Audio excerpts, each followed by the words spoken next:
Thank you so much for being with us today. It means the world for us at NDTV to be having these meaningful conversations. We keep talking about India's economic growth, India's trajectory to becoming a truly developed nation.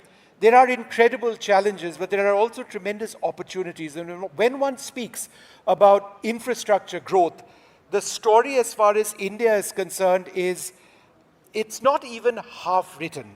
There is so much more that we can expect, and we've got wonderful guests today. I'll just introduce them.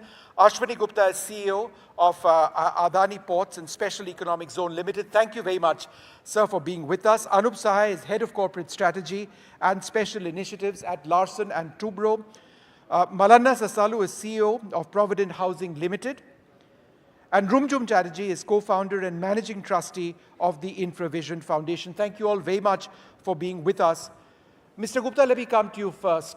Inasmuch as we will be talking about the India story and infrastructure, it fascinates me that the Adani Group looks so much at the entire Asia-Pacific region, one among many regions, when it comes to ports. And that's something that you deal with personally. Even if you go beyond our region to Haifa, then in our region to Tanzania, if you look at Sri Lanka, quite besides ports in our own country, it fulfills a larger geostrategic goal that is linked to the India growth story. How? First of all, thank you for the invitation to be part of this distinguished panel. I'm just thrilled to join this conversation. Let me start with the India growth story in a sustainable planet. We believe in the $10 trillion economy. Where it will come from, the trade is at the core of it. What about trade? When we talk about focus on infrastructure, on energy, on industrialization, all talks about trade. Now, if you look at our figures, 95% of the trade last year was done by maritime, which is 68% of the value of all India.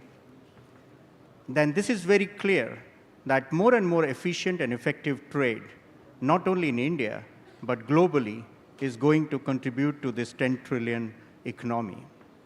Now, when we look back a couple of thousand years before, what were the traditional and historical trade routes? They were all about India, East Africa, North Africa, Middle East, and Southeast Asia. I think time has come when these trades will be revitalized to bring the growth in India, not only for India, but from all these global trade routes. Yeah. And that's why we are not only focusing on India, which is one of the greatest growth factor, but also focusing on East Africa, North Africa, Middle East, and Southeast Asia. Right, and I just wanted to come across to you, Mr. Sasalu. When we talk about sustainable growth, obviously, the demand for growth in our country, whether it's urban growth, growth in rural centers, all of that is critical, but we have to keep an eye out on the environment. We have to ensure that our growth is not just equitable, but it is also environment friendly. Greenhouse emissions is a huge concern. Going forward, how does inclusive growth need to include a concern for the environment? Thank you very much for this opportunity to be here and sharing my thoughts on this subject and with eminent panelists here.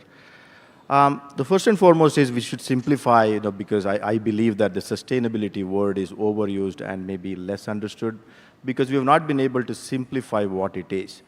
What it is that for the last 100 years, ever since we found out the steam engine that we started utilizing and the industrialization started, and we started burning coal and fossil fuels, and also the growth of economy started happening. In all of this one, if you really look at it, human beings are the only species wherein we are able to not only consume something, we are able to go and keep it for tomorrow, day after, and 200 years, 300 years, 400 years. Which means that we overuse the environment. That means we took a lot from the environment and not actually going and replenishing and giving it back. And that's the sustainability. So that is where today the effects of that are massive, that we are talking about greenhouse gas emission, where a cover which has been created in the atmosphere with carbon dioxide and methane and many other sulfur and gases, such gases. And today that there is a heat wave and other things that what we are talking about. This is what has happened. With regards to your question regarding the sustainable growth and equitable growth, what we have, if I may use the word messed up, what we have messed up in the last 100 years cannot be reversed in 5 years or 6 years, because the economies in the world cannot sustain such kind of investments. Which means that even today, the most of the power comes from burning coal across the world. Today, we will not be able to go and say, we'll shut down all the coal industries because we want to be sustainable. So we are going to reverse it and we are going to go for renewable energy. And it's not possible because society cannot afford it. More equitable is when we are able to educate people and when the larger organizations which are there are going to be moving towards the sustainable initiatives and also taking the entire population along with that and making sure they understand their role in this massive transformation that the world needs is probably the way the world should be going ahead. It is often a cliche that when one looks at infrastructure, one looks at buildings and ports and airports and highways, etc. But, Rumjum, when we had a conversation, a chat before we started this program, you pointed out the need to speak about social infrastructure, because it's not just enough to have structures, it's important to focus on education, healthcare, water. Could you tell us about how this needs to be a key part of 2047? Vishnu, I think we've made significant progress in terms of core infrastructure sectors in the last few years, and we're very proud of that. And that has come about because of large investments that have gone in, private sector has been involved, that has led to quality infrastructure at scale, and of course, world-class infrastructure. However, India is such a diverse and large country. There is a lot of effort that we now need to put into looking at how we can galvanize the social sectors as well, the social infra sectors, with those kind of initiatives that we have actually been successful for core. So can we look at PPP initiatives in the social structure as well? Take healthcare. Is that something that we can look at PPP making a difference to even district hospitals for that matter? So there are opportunities in the social sectors where we believe that we need to focus attention so that the developing country has got challenges that need to be addressed. I agree that today what we are seeing is that those local challenges are being addressed by local solutions as well. In fact, InfraShakti Awards is one such step in that direction. We need to celebrate that. But when we look at scaling up and sustaining that, then I think there are much more efforts that will be required. Yeah. And Mr. Sahai, at one level, what we are talking about are concepts and ideas and things which fulfill a certain need. But Larsen & Toubro has done a great deal of work when it comes to actually realizing inclusive infrastructure growth, sustainable infrastructure growth. Could you give us a few examples of how that has been the case? Yeah, Vishnu. Let me take up one of my favorite things to talk about, and it relates to also what you said about water. You touched upon it. If we talk of a resilient infrastructure, if we can get the local communities to have a say in it, and somebody was remarking about it can become sustainable if it is inclusive and if there is buy-in from all the stakeholders. So there is something I would like to talk about, which is what we do in the rural areas, in the farming community, which is we have taken up 9 sites across the country. And these are sort of water-stressed areas which have been deprived of water for long periods of time. Not completely arid. They do get rainfall, but very sparse. So we have identified these rural areas, each of them around, say, 3,500 to 4,000 hectares. And we have worked with the local communities over there. Each project or each site is something like 5 to 7 years of intervention. The first task is to see how we can improve the water resources and availability in these regions. And a number of measures are taken out with the involvement of the local people, the farmers over there, setting up councils and communities amongst them, so that they can carry on the work after we have left. So things like farm bunding, trench cutting at higher levels in the watershed area, which has an effect 2 to 3 kilometers downstream of that place in terms of raising the water level in the wells and the ponds. And activities like that which have helped raise the water level or the water table in the wells and in the ponds which the farmers access for their livelihood, for farming and cultivation. And they have seen the difference these things have made. And after we leave also, so they carry on the work. They understand the meaning now of what it means to maintain those trench cuts at elevated levels and to repair it as and when required. They understand the meaning of farm bunding in a cooperative way with the neighboring farmers, so that there is a system of access of water, egress of water, and release of water from one location to the other, from one farmer's land to the other farmers. They have seen productivity improvements of 2.5 to 3 times. I have spoken to farmers who earlier used to work on other people's large farmers' land holdings because they could not get enough out of their own 2-hectare plot. And now they say that after 3 years of this activity, that they can get more out of their own land, not only for their own needs, but also to sell in the market and get a surplus. So this is how lives have been transformed across 9 such locations over the last 7 or 8 years, and we are taking on more sites. So how to do this at scale can be a challenge, which is something that can be taken up. We are not the only corporates, I must say. There are other corporates also doing similar kinds of things. But certainly there is an opportunity and there is a need to scale it up at a much bigger level across the country. I'm not talking about all the work we do in terms of creating water resources in the large scale, because that is well known and it is often publicized. And there are numerous government programs which are on the forefront of that. One of them being the Jal Jeevan Mission, which is Har Ghar Nal Se Jal, which has done remarkable, I would say, in terms of reaching out to 80% of rural households. Now they have a tap connection.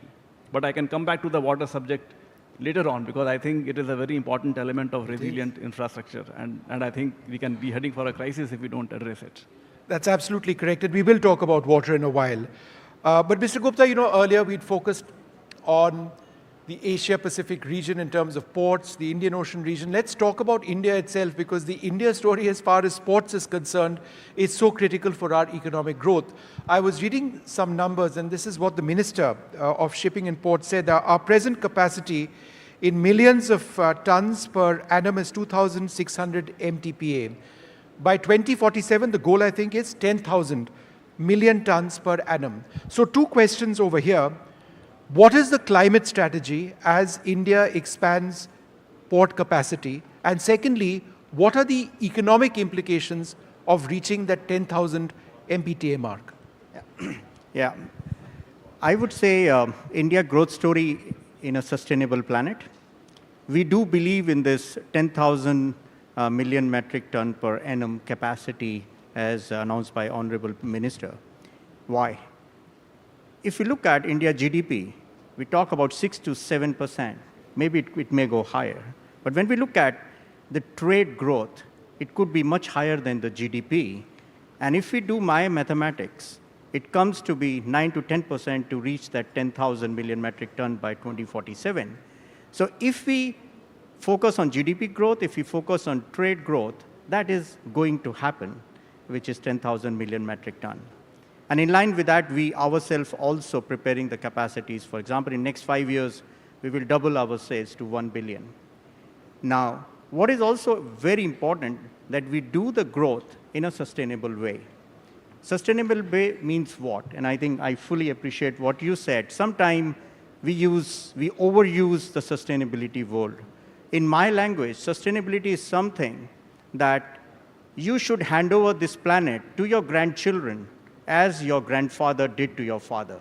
That's what is the definition of sustainability, despite of exponential growth, despite of capacity creation and so on. So what is most important in this sector is the end-to-end renewable energy. And as I'm speaking, 13% of our ports are driven by the renewable energy. And we are putting up the world's largest renewable energy park, 30 gigawatt in Kawara.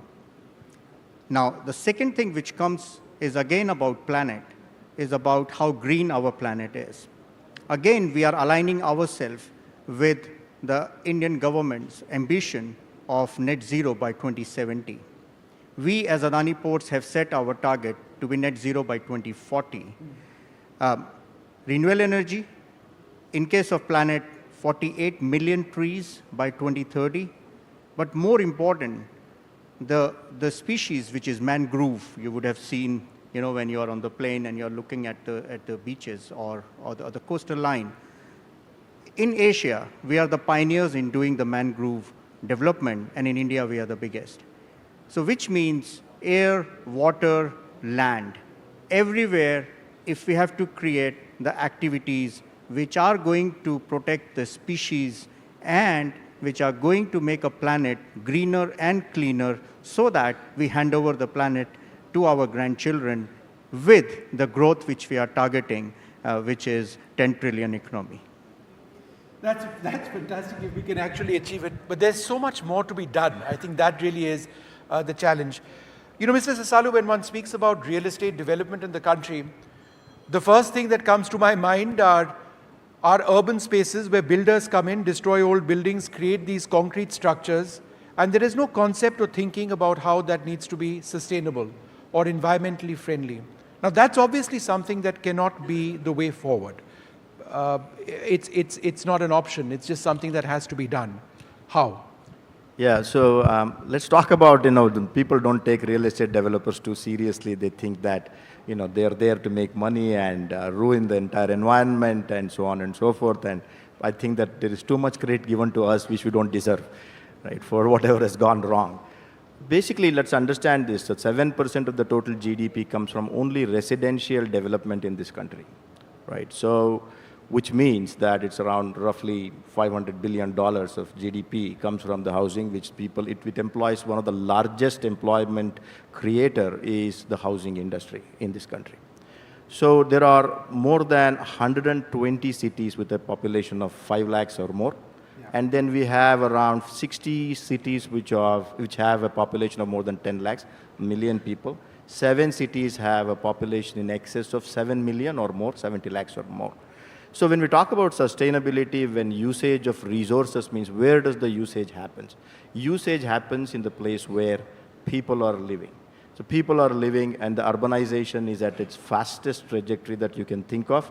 And the real estate development is probably one of the most important aspect of the society creation. Everybody needs a house. 2014, Honorable Prime Minister actually came up with the first housing policy, Housing for All, the sustainability initiative with regards to housing. That Housing for All and Pradhan Mantri Awas Yojana was brought in, and several private people also participated in it, and also there is a government initiative which put so many people, homeless people, into homes across the country. With regards to us ruining the real estate developers, ruining the environment, let's understand that we operate under the guidance of what we call the master plans that have been created in all the cities. We operate in 7 cities. Unfortunately, we are not in Delhi, Bangalore, Hyderabad, Cochin, Chennai, Goa, Pune, Hyderabad and Mumbai. These are the cities where we are operating in. So we are doing a 5 acres property or a 50 acres property, and our powers do not go beyond those 5 acres or 15 acres or whatever it is. There is no way that we can go to a public road and say, I'm going to improve this road. By touching that road means that you have actually broken a rule or two. So it is just that within that infrastructure that is provided, is where we participate. It is not a blame game. And I think, there is a lot of emphasis that should be given towards the urban development in the country. When we are creating the master plans, it should be comprehensive. And most of the development plans are called comprehensive development plan. Sometimes we might not have really given too much of importance to the word comprehensive itself. Because when people are living, people use electricity, people use water, people generate waste, yes. And people want to travel, and people need the shopping, yes. And people need a lot of infrastructure that is required to be doing that, and all of those things should be taken into consideration. So we are only developing within the guidelines that is provided by this thing in the amount of constraints that we operate, and I believe that real estate developers must be celebrated rather than being yes, being criticized is what I think. Rumjum, people's choices and people's voices.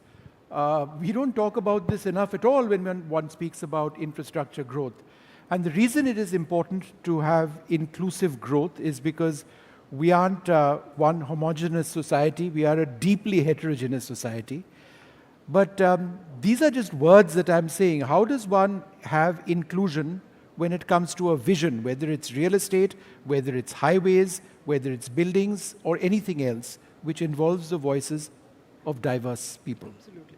Vishnu, I think the important thing is that we don't listen to people's needs enough.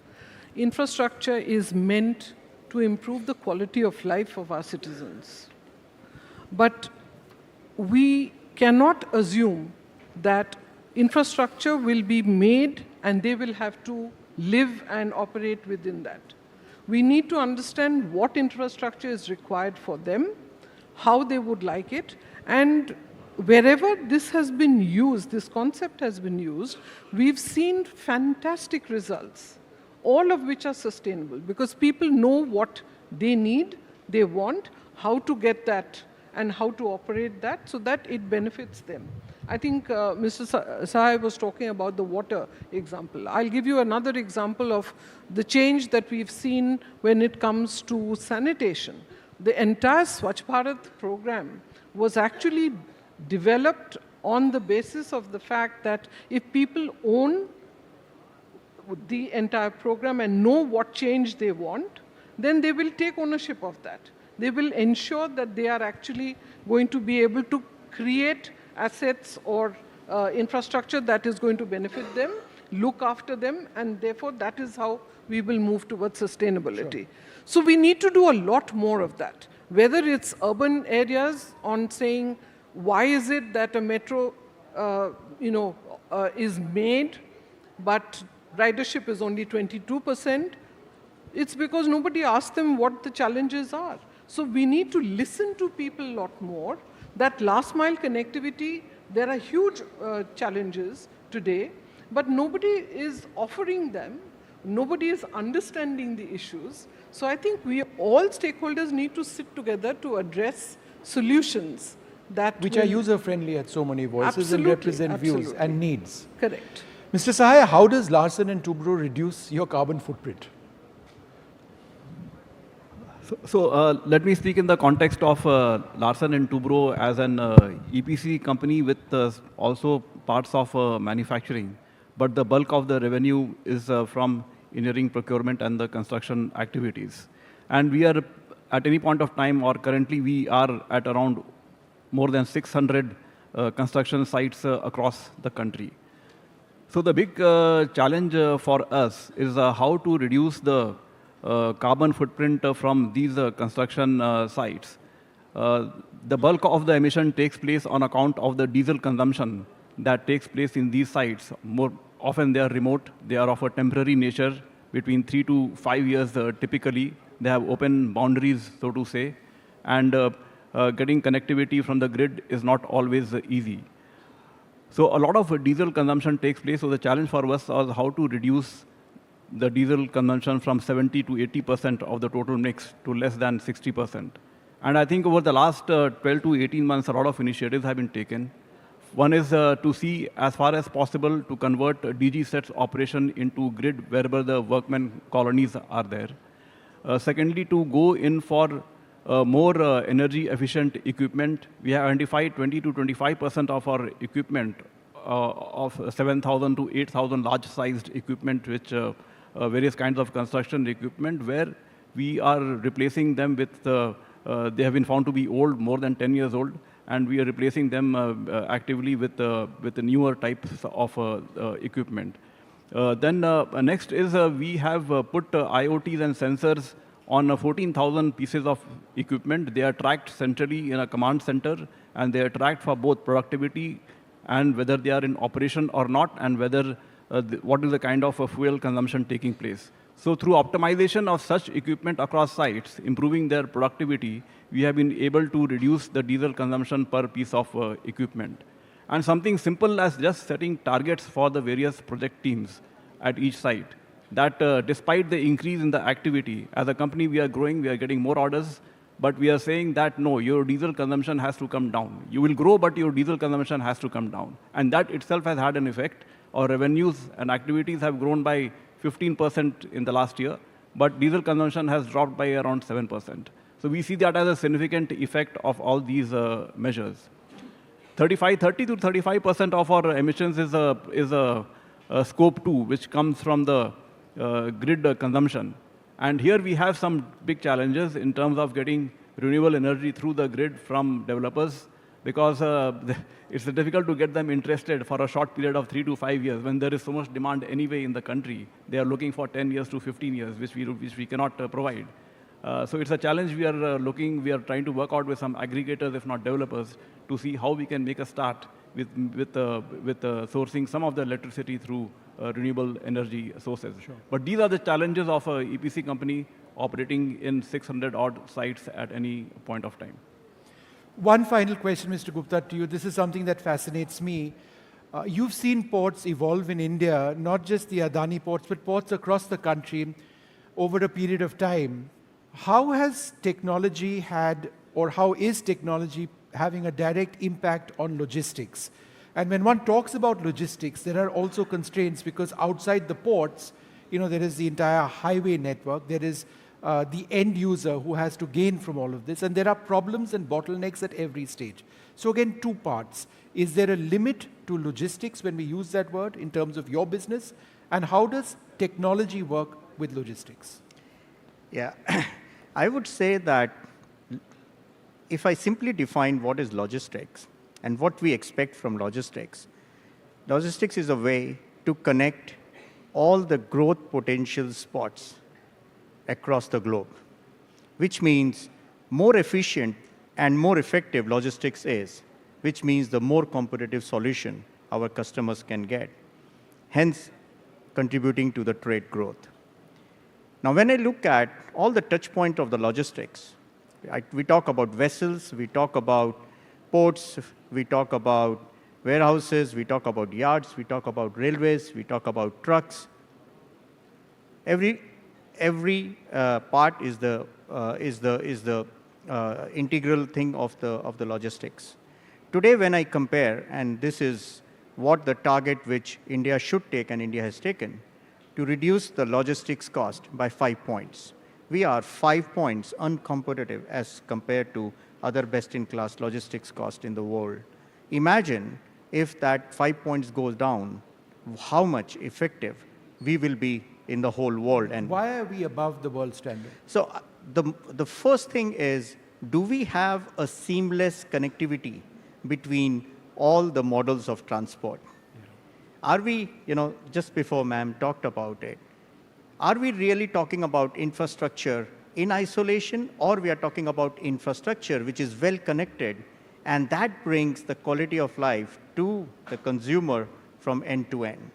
So I think the challenge, so let me put it, the opportunity which we have is, thanks to all the policies and the focus of the government on the logistics, is bringing a lot of good things, whether we talk about dedicated freight corridors, whether we talk about multimodal logistic parks, whether we talk about the railway feeders, we talk about warehousing. I mean, everywhere we talk about, there's a special focus on logistics, because we all have realized if we really want to be competitive in the world, we need to work on our logistics cost. When it comes to maritime vessels, in 1 decade, we have reduced by 1/10. For example, a turnaround time for a vessel 10 years before was 7 days, now it is just 0.7. This has brought efficiency to the system. How we could do that, it is because of the technology platform. So when I talk about if we have to connect the dots of each and every infrastructure which is influencing the trade, the technology platform is the only solution. Technology is an enabler to connect everything. And I think the way we are seeing e-commerce today, how many packets we receive at our home every morning, which is totally different than what it was 5 years before. Let's talk about that logistics, which will be end-to-end seamless. Yeah. Well, a wonderful start, I would hope, to many more conversations today for this program.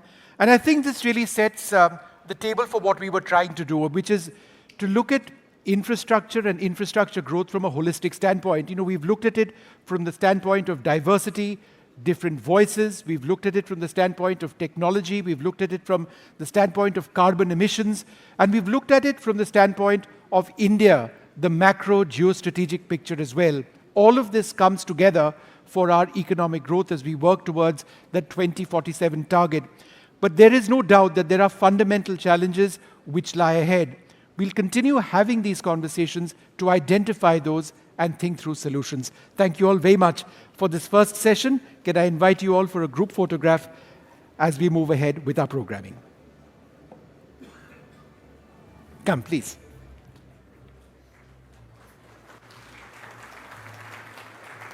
Should I now go on stage? Wait. Come.